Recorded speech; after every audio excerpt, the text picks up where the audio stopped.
The video teaches diagnosing a noisy desktop power supply by listening for grinding while the unit is unplugged and capacitors discharged. It covers opening the case, removing dust, reseating the fan, and checking clean power connections with non-conductive tools. For bearing wear, it guides replacing the fan module or sourcing an OEM spare and measuring rails with a multimeter.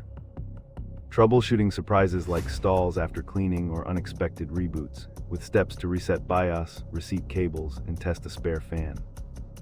The lesson ends with a quick primer on airflow, compatible replacements, and documenting fixes for future reliability.